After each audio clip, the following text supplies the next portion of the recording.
Okey, ini berbalik pada persoalan tanya pasal cermin mata tadi tu. Cermin mata. So persoalannya, setebal mana ataupun tak kisah tebal mana you bercermin mata, you boleh bawa kapal terbang. Ataupun during your cadet pilot you tak boleh rabun ke macam mana? Tak juga. Setebal mana tu saya tak pasti. Tapi regulation dia, kalau you rabun, you kena ada cermin mata. Dipanggil dalam lesen seperti ni tulis lah, need corrective lens untuk ni. Rabun tak apa, yang tak boleh, memang tak boleh, no is rabun warna. Okey. Boleh Kapten terangkan kenapa rabun warna tak boleh jadi pilot? Dalam cockpit ni, dia punya design is banyak more on color coding. Okey. Tengok depan radar tu, contohlah radar warna hijau, kita nampak warna hijau is darat. Nampak warna biru is laut. Nampak warna merah, kalau dalam weather tu, merah tu cuaca lah, awan kan. Kalau orang rabun warna, silap merah tu dia nampak warna hijau. Itu bahaya. Itu bahaya. Nak landing pun tengok runway kan. Landing pun, runway pun, lampu-lampu pun hijau merah, kuning. Lampu lampu runway tu, dia punya center tu lampu dia hijau. Kalau orang rabun warna, silap dia nampak lampu tu merah. So bahaya. Memang bahaya lah. So maknanya siapa yang rabun warna memang totally tak boleh langsung. Memang tak boleh. Minta maaf. Okey. Itu yang sebenarnya kenapa rabun warna. You rabun jauh, rabun dekat tak ada masalah lagi kan. It's a no, rabun jauh. Okey, ini berbalik pada Munirah. Okey, as a female pilot, wanita, pilot wanita, mungkin ada persepsi yang mengatakan macam kita driving kan. Ni perempuan buat kereta ni macam ni lah buat kereta. Okey. So ada tak yang orang kata macam ada mungkin penumpang yang ternampak you masuk kokpit? Macam oh no Ada tak yang macam Alhamdulillah tak lagi lah oh no yang I tahulah. Tapi nak tanya kapten kat sebelah ni, kalau female pilot landing cantik tak? But observation. You pernah dengan other than your wife? Ada saya lah.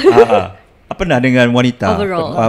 Pilot wanita. So dia ikut prosedur macam biasa ke ataupun macam biasa. Dia ada wanita punya touch? Dia kalau lebih daripada lembut. saya punya saya punya instructor, some of the instructor, dia akan cakap kalau perempuan somehow dia gentle sikit. Kita pun boleh cakap treat this aircraft like a woman. So woman treat woman nicely. Okay. Dia maknanya yelah, dia perempuan macam cakap, perempuan landing lagi soft ke ataupun lelaki ataupun sama je sebenarnya benda ni? Sama je saya. Your experience lah. Kalau yang baru lelaki ke perempuan sama je. Kalau yang dari sini pun lelaki perempuan landing sama je. Cuma yelah, macam kita tengok perempuan bawa kereta kan, macam ada yang seat tu ke depan sangat, ada yang itu macam ketinggian dia pendek tu. Lepas tu nak masuk parking terkial kan. So benda-benda tu ada terdapat ke dalam masa kalau perempuan bawa kapal terbang? tak ada. Sebab tu kita kena training sama rata. Jadi everything kita buat semua by SOP. Jadi mesti tetap sama. Tak kisah perempuan ke lelaki. Okay. So maknanya tak adalah masalah macam kita tengok perempuan bawa kereta nak parking N ke parking L tu apa semua, tak ada. Macam you all dapat lesen yang sama, kalau tak boleh kena buat juga sama. Betul, macam sama pilot lelaki. Yang persepsi yang konon-konon penumpang cakap kenapa siapa pilot kita perempuan ke yang bawa tu, tak ada. Sebab dia tak ada lagi. Tapi ada tau. Tapi ada di komen-komen saya pernah buat cover one of adik-beradik Safia Anissa, Safia Amira from Asia. So ada komen-komen mengata kalau saya perempuan kalau perempuan buat kapal terbang saya tak yakin lah. Tak pernah sebenarnya tu. Tukar komen tu tak pernah naik. Tak pernah naik kan. Dia tak rasa dia lagi macam mana. Dia tak pernah buat.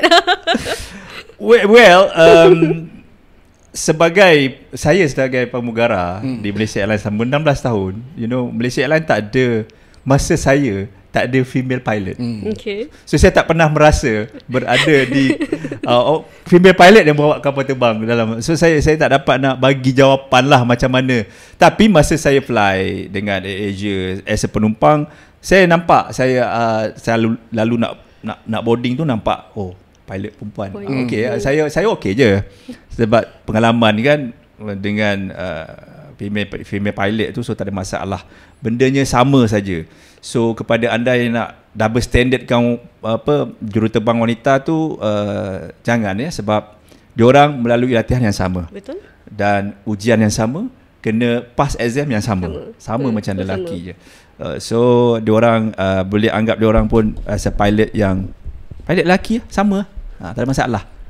Okay, mungkin you boleh cerita sikit macam pengalaman you mula antara perbezaan as a cabin crew dengan pilot. Apa perbezaan yang kita ada juga stres dia kan. Okey. Ada stres. Perbezaan stres yang sama ke? Tapi perbezaan dia ada stres dia, tapi level yang berbeza. Kalau macam dulu cabin crew passenger lah kan. Kalau dapat passenger yang India tu semua, sorry lah saya jadi sangat singa. Singa dari India. sangat singa. So itu stres dia lain. Lepas tu ada setengah tu pengalaman saya lah. Sekali tu stres dia pergi ke salah satu negara Asia. Tiba-tiba ada kru lain panggil saya, can you speak Malay? Yes, I can speak Malay. This one passenger, she start to squat inside the toilet. So can you tell her not to do that? Dia tak kunci. Dia tak pernah penumpang dia tak pernah jumpa jamban teras duduk. Dia tak pernah nampak. So passenger daripada mana tu? Indonesia. Okey. Ramai yang so dia tak tahu, so dia cangkung. So benda-benda macam tu lah. Toilet tu kita kunci terus. Yalah. Dia nasib baik dia cangkung kat toilet pun, ada yang cangkung kat sinki pun ada. Aduh. Ada yang naik kapal terbang buka kasut. I heard.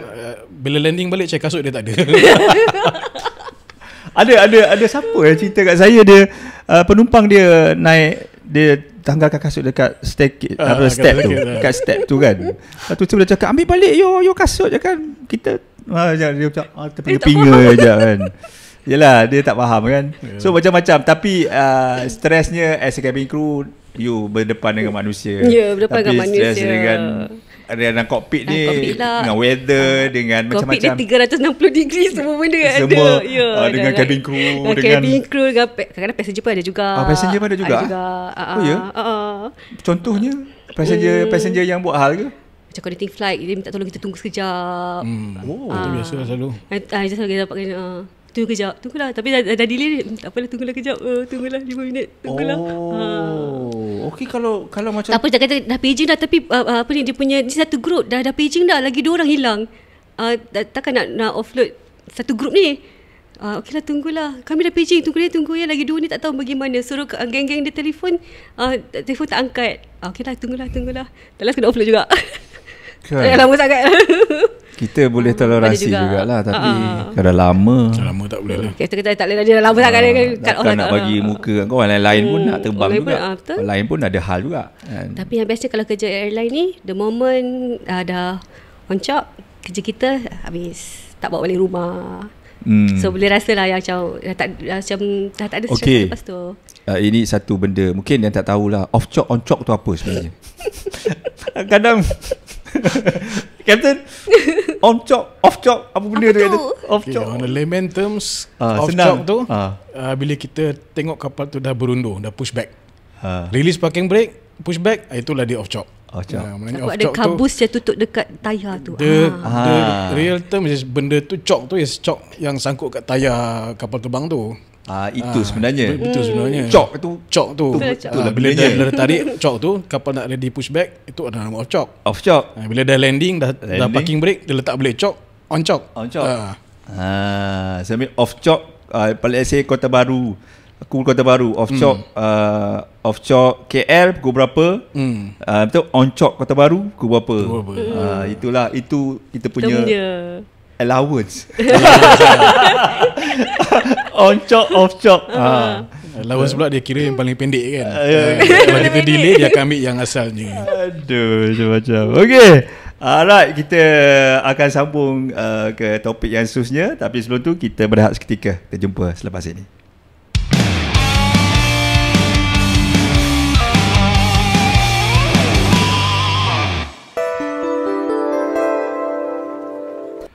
Okey, kembali lagi ke podcast Borak Dalam Galley bersama saya ialah Captain Afif dan juga First Officer Munirah. Kepada anda yang sudi menonton sampai ke tahap ini, terima kasih banyak-banyak. Kepada yang belum subscribe lagi, boleh sudi-sudikan subscribe. Okey, saya nak tanya pasal female pilot, pilot wanita. Boleh tak diorang dah kahwin? Of course dah boleh kahwin lah kan. Dan boleh ada anak ke? Boleh mengandung ke? Macam mana? Kalau mengandung, macam mana proses dia? Okay. So ramai yang tak tahu, ramai yang tanya soalan yang sama jugalah. Female pilot ni boleh pregnant ke tak? Jawapannya boleh. Boleh, tapi kena grounded. Maknanya tak boleh fly lah. The moment dah declare you pregnant, you kena beritahu ke office, kata saya dah pregnant. So diorang akan grounded. So kebanyakan company dia akan offer nak kerja office tak, ataupun unpaid leave. Selalunya kalau unpaid leave lah ya. Kan? Unpaid leave lah. So unpaid leave tu tak buat apa lah. Unpaid leave jadilah suri rumah. Sepenuh masa. Dia unpaid leave sampai habis kita bersalin, pantang 40. Sampai bersalin. Lepas tu tengok company, masa time saya 60 hari. 60 hari ke 90 hari? Tengok dah 60 hari ke 90 hari. I think the first second child 60 days, the third one 90 days. Okay. Dia kira 90 days. Company yang berbeza. Company yang berbeza. Polisi company polisi yang berbeza. So the moment start and maternity leave, lepas tu report lah. Seperti biasa, report balik kat tu, kita besok training balik. Sebab dah setahun kan, sebab dah setahun dah tak fly, kena training balik. Kemudian macam biasa. Training apa? Kena balik buat semua SCP kena buat semua dah labs. Lepas tu simulator. Lepas tu kena line training balik. Line training pun berapa sektor je. Line training balik. Kena buat balik. Berapa sektor? Tengok pada polisi. Tengok polisi lah. Polisi syarikat. Tapi biasanya dalam sebulan tu dah settle dah. Kenapa pentingnya line training, Captain? Dia untuk apa sebenarnya? Walaupun diorang dah pernah terbang, tapi ini adakah formalities daripada syarat-syarat daripada CAM ataupun untuk sebab dah lama tak fly pun. Dia membiasakan balik, adapt balik dengan lah. Kena adapt balik lah. Tapi bagus jugalah sebab you dah lama tak fly.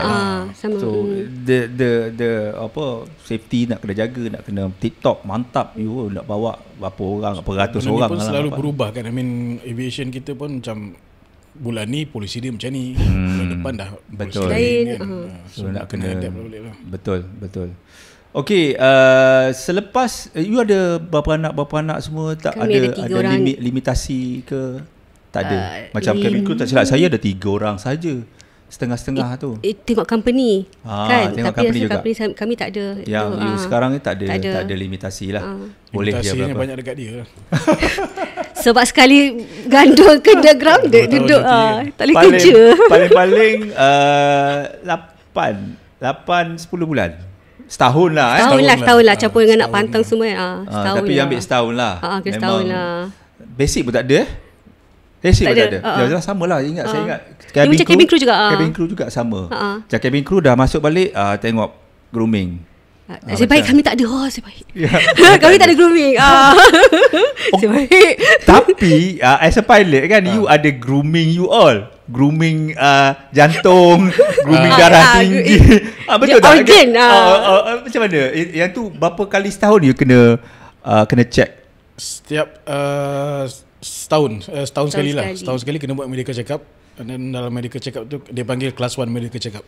Okay, class 1 medical check up maknanya untuk pilot sahaja? Untuk pilot sahaja. Sekarang untuk cabin crew pun ada kena buat medical check up. Tapi dia punya regulation tu saya tak pastilah. Tapi untuk pilot basically apa yang dia check? Jantung lagi? Jantung, darah, blood pressure lah. Blood pressure, gula, kolesterol. Kalau let's say dia tidak menepati standard, apa akan jadi pada pilot tersebut? dia akan bagi certain time for you to rectify balik. Kalau tak juga kena grounded lah. Tapi dia ada buffer lah, dia boleh buffer fly lagi lah. Kalau sampai end of buffer tu you masih lagi jantung tak apa nak grounded. Okay, berbalik kepada tahap kesihatan tu. Adakah seorang pilot tu dia kena menjaga kesihatan dia juga seperti orang-orang orang-orang biasa ataupun yalah nak bawa kapal terbang ni kan? Ada tak pengalaman-pengalaman yang pilot-pilot yang mengalami situasi yang menjejaskan kesihatan sewaktu bekerja? Setakat pengalaman. Setakat pengalaman saya sendiri tak pernah lah. Tapi tempat saya bekerja dulu pernah. Oh ya. That guy memang orang yang fit. Tapi somehow betul. Masa nak take off tu, masa line up tu tiba-tiba dia pengsan. Sebelum nak take off, line up dia pengsan. And then bila patah balik, inquiry balik dengan medical board semua, tengok memang dia ada masalah dengan jantung. Pasal dia pengsan. Tapi kita pun tak sangka sebab kita tengok dia memang sihat. Memang orang yang exercise selalu apa semua kan. Tapi kadang-kadang betul lah, kadang-kadang jantung ni nampak je sihat. Kadang-kadang yalah masalah tapi kita tak tahulah kan. Tapi apa situasi selepas itu dapat cover balik lah semua. Lepas tu dapat cover balik lah. Tapi once you dah declare dengan masalah jantung tu, benda tu macam lepas-lepas ni punya medical check up memang tara lah untuk buat lepas kena tu kan. Lepas kena tu. Okey, itu tak apa. Soalannya sekarang saya nak tanya daripada di balak-balak, panggil balak. Stripe dekat atas bahu ni. Line training tadi satu. Itu paling cadet lah. Cadet pilot. Nak naik jadi 2, berapa lama pula?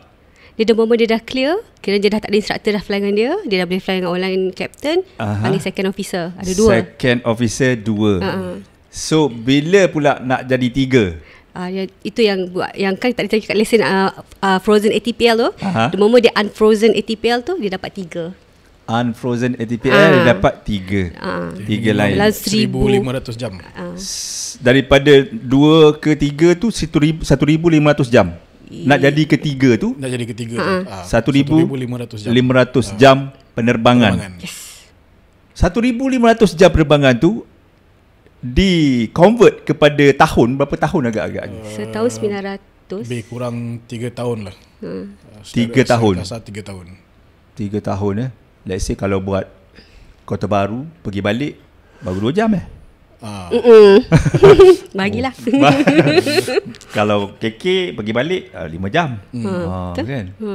So normally yang pembahagian dia kalau orang nak tahu pembahagian dia tu, macam pilot ni, kalau ada 2 orang, kapten terbang, ada jam tu pergi kat kapten ke? Kalau kapten yang flying, ataupun dua-dua co-pilot pun dapat juga? Co-pilot dapat juga. Dulu dapat. Oh, dapat juga. Cuba dia ada kolom dia lah, mana kita letak. Kolom you tak fly. Kalau siapa yang fly, kita cakap tulis tu P1. Dia dekat lesen tu kita ada tulis, kalau kapten memang P1 lah. P1 is primary 1. Pilot 1. Pilot in charge lah. Pilot in charge lah. Kalau co-pilot, dia punya lesen dalam tu tuliskan P2. P2 tu macam second in charge lah. Sebab kalau co-pilot, dia punya hours sama je lock. Kata 5 jam kita pergi KKM back, saya jog 5 jam, dia pun lock 5 jam. 5 jam juga. Tapi saya lock P1, dia lock P2. Faham. So daripada 3 ke 4, which is captain, berapa jam pula? Minimum ikut company, ikut polisi company. Tapi biasanya kebanyakan minimum dalam 3,500 ke 4,000 jam, which is convert to dalam tahun. Kalau cepat-cepat pun dah 5 tahun lah, 5 tahun 6 tahun lah. 5 tahun. Tapi ikut syarikat juga. Syarikat jugalah. Syarikat yang kayangan mungkin kayangan lama sikit. Lama sikit lah. Sebab apa? Itu satu nak tunggu seniority pula. Ada seniority list. Kalau kau dah sampai jam tapi kau tak senior, tak dapat juga. Kadang-kadang kalau you tukar company, you dah 4 tiba-tiba jadi 3. Ada juga. Dia nak tengok you masuk company ni, level you berapa jam, dia tengok balik lah kan. Terpaksa you kena 3 lah, turun dari captain jadi turun. Kan? Okay, you. Sekarang you dah berapa ribu jam dah? Dalam 3,000 lah. 3,000 jam total. Total. Berapa tahun flying tu? Saya saya kira macam special case lah. Sebab start lambat, ambil lesen lambat, dapat job pun lambat. Kemudian masa nak start job tu, tiap-tiap bulan saya keluar 5 jam je sebulan. Memang lama. Lepas tu campur dengan pregnant setahun lagi. So memang slow. Tak apalah. Tapi dah 3 dah kan. Sampai dah 3 apa first officer. Macam Captain? Dah berapa jam total you? Dalam 11,000 jam. 11,000 jam. 11,000 jam. Saya dalam tahun ni tahun ke-20 lah. Tahun 2023. 20 tahun 11,000 jam Lebih kurang lah. 11,000 jam. Kalau paling lama Captain boleh terbang berapa ribu jam? Ada yang 50,000, 100,000? 100,000 tak ada. 100,000 tak tak sampai lah. Dalam paling banyak pun dalam 40,000, 50,000 jam. Itu max lah. Sini lah. Itu dia macam itulah kan. So dari segi perkembangan kerjaya ni, baru saya teringat. Perkembangan kerjaya daripada lah pilot start daripada satu line, 2 line, 3 line, 4 line. Dia tak ada 5 line. Kan? Jadi bintang. Apa itu? Maknanya ada progress lagi selepas jadi commander ataupun captain. Ada. Boleh cerita sikit tu. 4 bar captain. 4 bar ada 1 bintang. Okey, maknanya maknanya itu dia adalah captain yang dalam position management. Okey. Maksudnya macam mana tu? Bos chief pilot ke ataupun chief training pilot ke, itu dia progress yang itulah. Okey, so dia jaga office, dekat masuk office juga, and then dia fly juga. Dia akan fly. Tapi kebanyakan masanya dia dekat office lah. Dia hybrid lah kira. Lebih kurang lah. Dia hybrid lah. Lebih kurang lah hybrid lah. Betul lah. Hybrid lah kan? Dua-dua boleh buat. So dia ada bintang, 1 bintang tu. Maknanya dari segi gajinya berbeza lah. Gaji beza lah. Gaji berbeza of course lah. Jadi bos kan. Tapi apa yang saya nampak bila ada bintang tu naik kapal, semua stres lah. Ya. Semua berpeluh. Siapa yang jadi co-pilot tu berpeluh lah. Semua berpeluh. Pernah alami situasi tu? Banyak kali ke? Pernah safety dengan bintang macam alamak. Kita kat belakang pun rasa macam Okay, kalau you captain kan, tiba-tiba yang bintang ni masuk, adakah you akan turun jadi duduk sebelah kanan? Depends macam mana? Depends on the roster tu. Depends on the roster tu. Kalau yang captain yang ada bintang ni yang kena buat flight tu, dia akan duduk sebelah kiri, saya duduk sebelah kanan lah, ataupun co-pilot lah. Tapi kalau kadang-kadang dia orang pun kena duduk belah kanan juga. I mean to activate balik dia punya recency dengan dia punya rating lah. I see. So kalau dia duduk belah kanan, saya belah kiri, belah kiri yang in command lah. Dia sama ada yang progress career tu sama ada dapat bintang atau boleh jadi instructor. Instructor boleh jadi examiner. Ada setengah tempat bintang tu tak bermakna management. Bintang tu instructor. Ada juga ada company. Ada company macam buat macam tu. Tapi kebanyakan company yang saya perasan bintang tu as management lah. Okey, mungkin dah ada bintang. Apa pula selepas itu? Instructor, lepas tu boleh jadi examiner. Instructor, examiner. Tapi Tak. you kalau jadi instructor, you kena ada course lain Ada lah. course lain lah. Ada course Which lain. is under CAM ataupun company Ada company. Ada company dengan CAM. CAM. Yang regulate-nya CAM, tapi the course itself runs by the company. Okay. Lesen pun ada extra paper. Ada tulis lah. Lesen tu ada tulis. Dia instructor. Instructor. Ataupun examiner lah. Dia ada validity, ada dia punya period juga. Validity dia kena renew semua. Sama. So different gaji juga. Different gaji.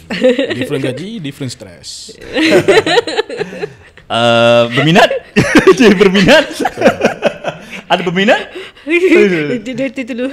Dia dulu kan. Yalah, dengan anaknya lagi kan. Okay, you terbang kan dengan mungkin 3 hari paling lama. Anak macam mana? Adakah Nasib baik ada video call. Kan. Nasib baik ada teknologi. Sekarang teknologi dah bagus lah. Apa-apa video kalau call. Kalau dulu kan susah sikit lah. Daya. Betul kan? Dulu lagi lama kan. Sampai 5-6 hari kalau pergi Shah LA ke tak lagi jauh kan. Tak tahu pun apa cerita kat rumah. Betul. Nak telefon pun susah. Kita kena sampai hotel dulu baru dapat telefon. Kan. Lepas tu kita check out, On the way ke airport, masuk kapal terbang, dah landing, tak tahu cerita lagi. Sekarang dah landing, tahu dah cerita. Kan? Tak apa, sekarang kapal tu dah ada wifi, kita sambung je wifi. Setengah ada wifi, sambung je wifi. Dapat dah teks kan. Betul. Teknologi sekarang memudahkan untuk kita mana-mana pekerjaan yang memerlukan berjauhan dengan family tu senang lah. Dah dekat compare dengan biasa sekarang kan. So berbalik kepada soalan yang saya terlupa tadi. Sampai sekarang pun saya lupa kat soalan tu. Okay, dalam podcast saya ni sebenarnya ramai yang bertanya pasal nak minta nak minta Ziana Zain lah, Anwar Zain lah kan. Ni topik saya pula saya nak cerita. Okey, ramai yang minta Anwar Zain, Azwana Zain. Okey, saya untuk saya jawab kat sini, sebenarnya saya sudah approach kedua-dua mereka dan masih lagi menunggu jawapan.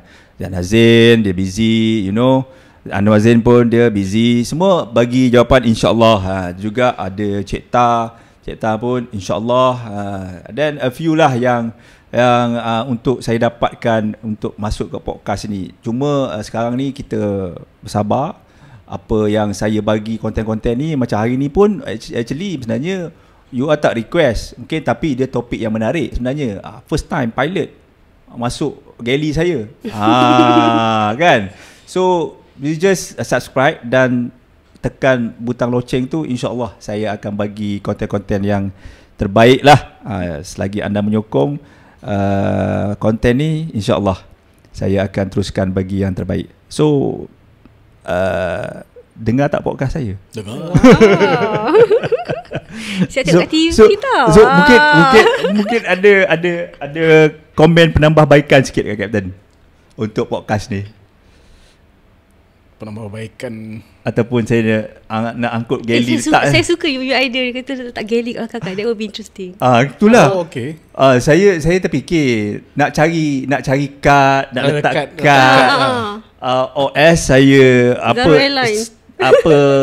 ambil gambar and then saya print je galley tu punya tu kan. Tapi by then dia akan kacau pula lighting, mungkin ada light punya ni. Saya mungkin saya akan cari kad dululah kot dengan kerusi aircraft kerusi tu. Tu senang duk usah kat mana nak cari kerusi aircraft tu. Kan? Itulah, tapi insya-Allah nak rasa environment galley tu nak kena ada kan.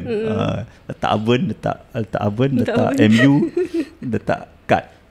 Itu tak pun saya pergi mock-up, buat je kat mock-up tu kan. Tapi itulah makan belanja pula mock-up dekat MAS tu. Okay, selain itu mungkin ada you boleh nak share pasal kerjaya untuk adik-adik kita lah. Apa lagi yang diorang perlu tahu pasal pilots ni? Mungkin untold story ke? Untold story ataupun benda-benda yang boleh inspire them ke, kan? Untuk jadi pilot dengan situasi aviation yang semakin berkembang, lepas COVID kan. So banyak airline yang baru buka, cerita yang tutup lah kan. Kan, kita payah komen lah yang tu. So ada progress dia. So macam mana you rasa aviation industry, kalau siapa-siapa nak join aviation lah, as a cabin crew ke, ground handling ke, RAM agent ke, ada satu mungkin benefit, dari segi benefit dia macam mana as a aviation staff?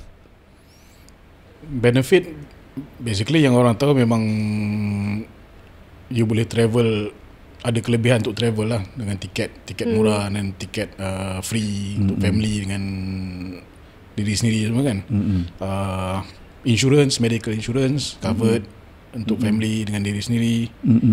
Lagi apa? Basically travel lah. Travel lah.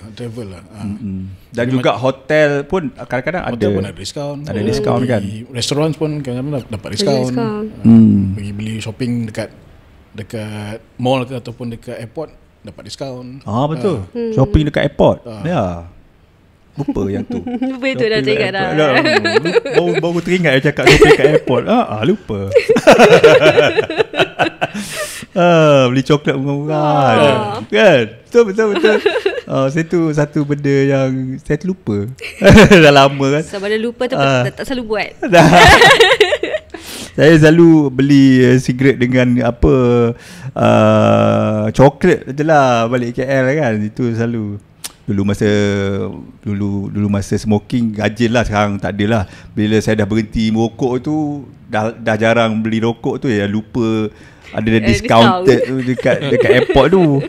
Yalah, tapi restoran dekat airport pun kita dapat kan. Makan 10%. I pernah dulu, I dah resign, I pergi makan nasi kat food court tu. Lepas tu ingatkan diskaun.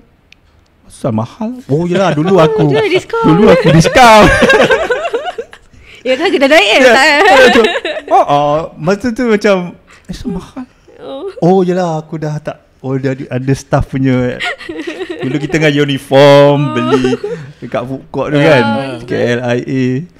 Actually I rindu fly sebenarnya.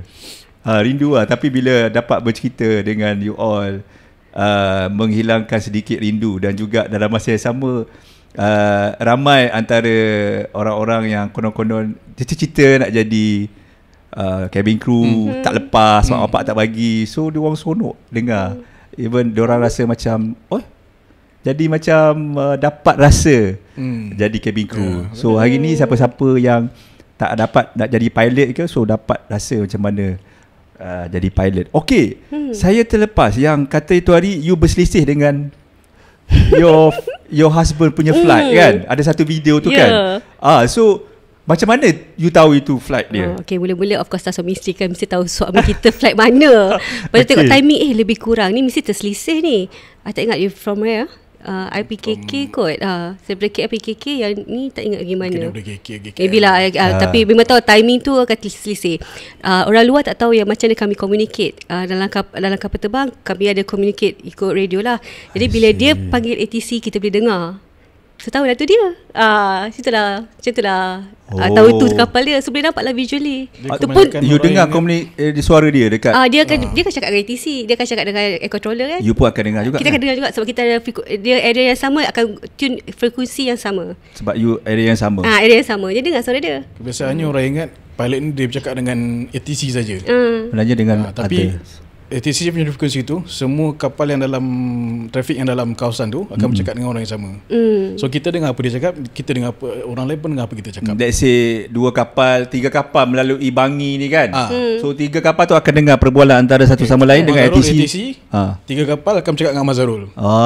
So 3 kapal tu akan dengar apa yang dia orang bercakap sama sendiri. So bila dah melepasi Bangi ni, Bangi dia tukar orang lain, dia tak dengar lah. Dia tak dengar lah.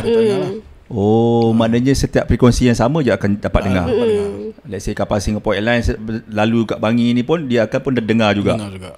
I see. Itu yang bila saya panggil ATC, dia dengar tu ni nama flight number husband saya. So tiba-tiba dengar pula dia panggil, ini flight nama dia. And then you tahu flight level dia lah kan. Tengok daripada kita punya radar nampak lah. Kita berlagak lah dia. So you tahu dia kat atas, kat bawah lah. Sebab kita tengok kat monitor kita kan. Tengok monitor, dia kat atas. Masa tu dia kat atas kan? Dia kat atas. Berapa ribu kaki kat atas tu? Masa tu dia rendah. Tengok. You dengan dia berapa beza? 2,000 kaki. 2,000 kaki. Seronok kan? Kita boleh tengok kapal kat bawah, kapal kat atas. Dan saya nampak juga video-video macam tu kan.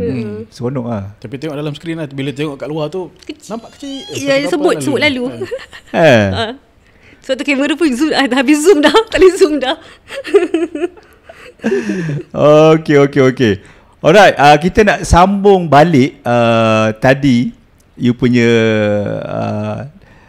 start daripada you start kerja nak pergi KK. Tadi kita sampai nak pushback saja. So lepas pushback dah naik tu, apa yang you buat sebenarnya selepas dah terbang tu? Apa pula kerja pilot? Orang yang tak tahu kerja pilot, duduk kopi. Itu je kan. Itu langok ya kan. Kita nak tahu apa di sebalik selepas dah fly tu, apa kerja pilot. Kita berhenti stiker, kita sambung selepas ini.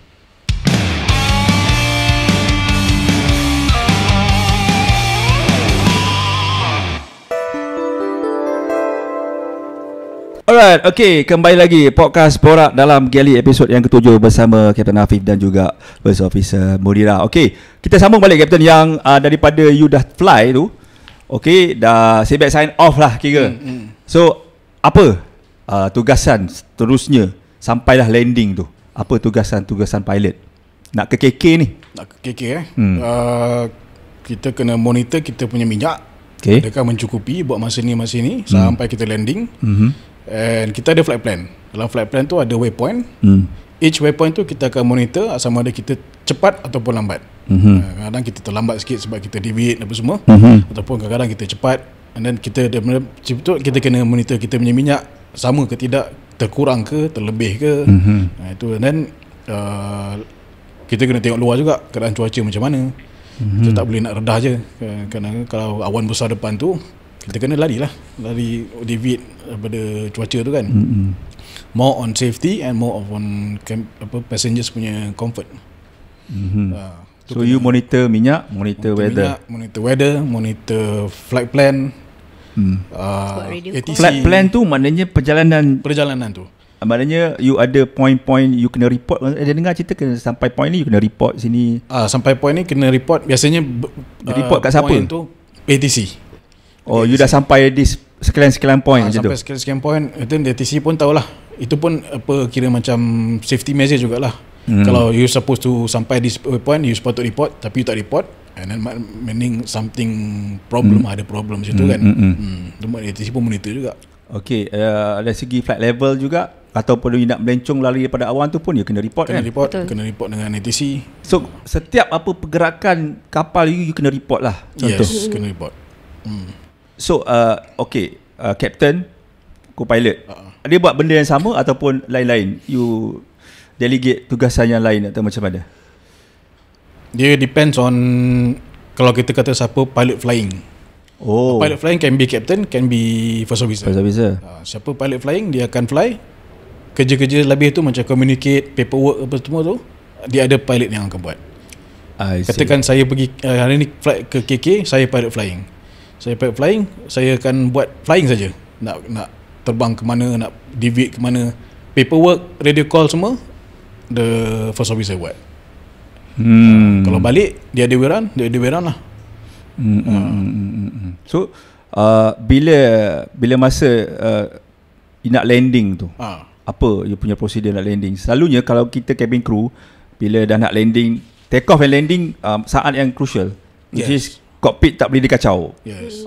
So boleh ulas tak landing you macam mana? Kenapa busy dan crucial sangat masa landing ni? Take off dengan landing tu is a critical part of the flight. Whereby masa itulah bebanan kerja yang paling tinggi. Macam-macam benda nak monitor pembanding. Masa dah tengah cruise tu memang relax lah. Landing, mula-mula kita kena dapatkan laporan keadaan cuaca daripada tempat yang kita nak mendarat tu. Kita nak KK, kita dapatkan laporan keadaan cuaca KK macam mana. Keadaan cuaca okey. Dengan berat yang kapal kita ada sekarang ni, kita kena kira pula berapa panjang yang kita boleh land runway. Runway yang ada tu tetap ada, takkan berubah. Cuma benda yang berubahnya sebab kalau kapal kita berat, kita akan berhenti ke depan lagi. Ataupun kalau kapal kita ringan, kita akan berhenti satu tempat yang sebelumnya lah. So kita kena monitor yang tu. Lepas tu kita kena, kapal tu laju, momentum tinggi. Lepas tu nak kena slowkan kapal tu, ambil masa. Dia bukan macam kereta kita tekan brake dia terus berhenti kan. Ni kapal ni daripada 300 knot kita nak reduce kepada 150 knot. 150 knot tu dalam 300 km sejam. Nak kena kurangkan. Jarak pengurangan tu boleh mengambil sejauh lebih kurang dalam 20 batu, 30 batu. Nak perlahankan pesawat tu ke runway. So kita kena plan lah.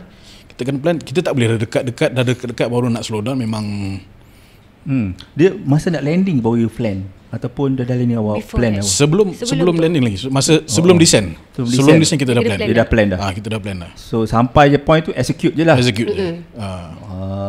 So yang macam landing ni manual kan, tak ada autopilot. Ke ada auto? Ada kapal memang, kebanyakan kapal memang ada autopilot. Tapi tak semua landasan boleh buat autopilot, auto landing tu. Tengok pada airport juga. And then airport tu pun bukan semua airport yang boleh dapat. Kira macam kalau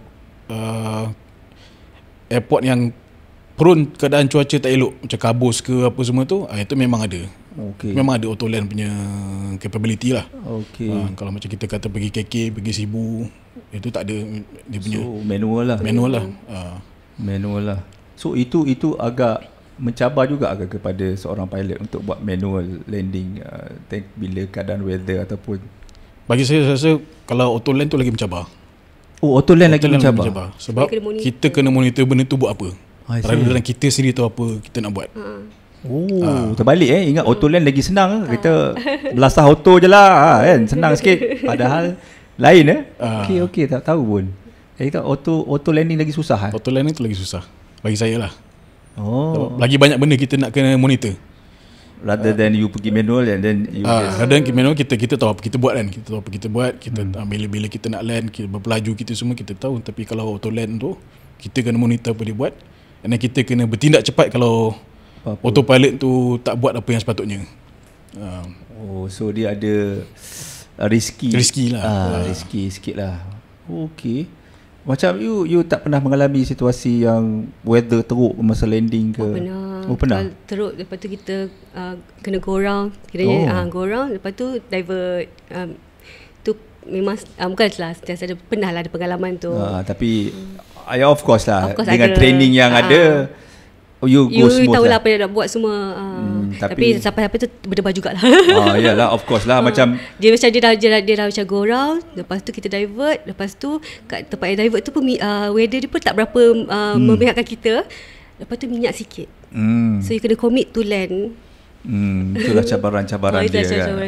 But then yalah, kalau fikir cabaran-cabaran ni yang seronok sebenarnya. Betul? Kan? Kalau benda monotonal je boring lah. Pergi flight boring lah weather. Sama lah tahu apa. Landing macam tu. Kalau ada cabaran tu, adrenalin naik. Bila adrenalin naik tu lagi you're more functional. Kan? Dia kita otak pun laju kan. Betul. Macam saya lah, kadang kita kalau dapat let's say macam Gabar Ganza kan, tak juga tu Gabar Ganza. Apalah you all tak undi saya. Okey, tak apa okey, gurau je. Kan, macam menyanyi, of course kita dapat cabaran-cabaran lagu-lagu yang tak pernah kita nyanyi tu, dia macam walaupun kita nervousnya, but then satu cabaran walaupun kita dapat execute at least sedikit 80% or 70% daripada apa yang sepatutnya kita buat tu, kita dah achieve something. At least kita achieve something kan, daripada rather than kau menyanyi lagu kau dalam belaka all the way for 20-30 years old, 30 years selama menyanyi lagu yang sama. Kan, boring. Tahu tak? Walaupun orang suka kan, tapi tak apalah, kita yang sekarang dapat satu yang baru, dapat best. Sama dengan you all kan. Okey, kita pun sudah menghampiri dekat 1 jam lebih dah ni. Kita penutup lah kepada mungkin closing. Munirah boleh buat inspire all the future female pilots. Apa boleh kata-kata sikit kat diorang? Pada wanita-wanita, all the girls yang berminat jadi pilot, cabaran nak jadi pilot ni, perjalanan dia tak seindah lah. Dia memang berliku sangat. Tapi sebab tu kena bottom line, kena minat yang betul-betul mendalam. Sebab bila ada bila ada minat yang dalam tu, benda tu lah sebagai pemangkin untuk kita nak lalu liku-liku tu. Liku-liku tu macam mana? Masuk flying school problem, financial problem. Dah keluar pula tak dapat kerja. Dah dapat kerja, company pula a bit off. So benda-benda macam ni lah yang macam sebab tu kena ada minat yang betul-betul mendalam. That mean you still move on, still bergerak ke depan. So siapa-siapa yang minat tu, janganlah pergi saya nak masuk sebab nak dapat duit banyak je. Tak. Dia kena lebih daripada tu. Bukan senang nak senang. Senang. Nak senang kena lalu benda susah baru senang. Betul. Dapat manis madu dia tu. Kan. Tapi yang penting pucuk pangkal minat. Betul. Dan mesti ada keikhlasan, betul tak? Betul. Kalau kita benda buat tak ikhlas. Tapi nak jauh ikhlas lah tu pergi. bila ikhlas sudah datang, kita minat sebenarnya. Betul. Itulah kepada adik-adik, semoga cekal tabah dan teruskan berusaha. Walaupun you jangan expect benda tu senang, you expect benda tu susah, dan you just lalui liku dengan penuh ketabahan. Dia kadang-kadang bagi motivasi kadang. Okay Captain, sedikit kata-kata akhir lah untuk kita punya pendengar. Apa sajalah you nak katakan kepada mungkin penumpang, future penumpang ke, ataupun adik-adik kita nak jadi pilot ke, apalah. Mungkin kepada future penumpang kot. Penumpang saya ni jadilah penumpang yang berhemah. Penumpang jumpa sahaya. Tepati masa. Okay. Kebanyakan flight delay ni kebanyakannya sebab passenger tak tepati masa. So, bila satu delay tu dia akan bertimbun-timbun. Bila bertimbun-timbun tu jadi dominus effect kadang-kadang kan. Sebab kita bawa banyak sektor. Kalau start dari KL tu dah delay, KK nak ke KL memang confirm delay. Yang affectingnya passenger yang lain lah. Tu lah. Yelah, kalau you all delay, kalau you all check in bag lagi, kita nak cari bag you dekat kargo tu, nak kena punggah cari satu-satu lagi, lambat lah. Lagi masa. So lagi Captain, mungkin last lah, apa-apa sajalah Captain, patut mungkin pada adik-adik kita. Kalau adik-adik nak jadi pilot tu, saya boleh katakan jangan putus asa lah. Jangan putus harapan. 20 tahun ni saya tengok benda aviation ni is more on a cycle. Ada masa dia turun, ada masa dia akan pick up. Macam sekarang lah, macam masa PKP memang turun. Sekarang ni tengok mana-mana tempat semua tak cukup pilot, semua tak cukup kru kan. Kalau ada peluang nak buat lesen tu, nak buat study tu, kalau you pandai cari timing okey lah. Tapi sebab kita pun tak ada experience, so nak cari timing tu susah kan. Tapi bila dah dapat license tu, jangan putus asa lah. Teruskan sampai masa akan dapat juga you punya kerja, akan dapat juga you punya cita-cita tu. So okay, di pihak saya nak ucapkan terima kasih kepada Captain dan juga Munirah. Terima kasih kerana sudi meluangkan masa. Dan saya pun banyak belajar input-input baru untuk sesi kita kali ini. Dan kepada penonton-penonton yang setia bersama podcast Borak Dalam Geli, terima kasih banyak-banyak kerana sudi menonton podcast pada episod kali ini. Dan kepada anda yang saya ulang lagi sekali, kepada yang belum lagi subscribe, sudi-sudikan untuk subscribe dan tekan butang loceng untuk mendapat notifikasi setiap ada apa saja video terbaru yang keluar daripada channel saya. Okey, semoga kita berjumpa di video akan datang. Assalamualaikum dan take care.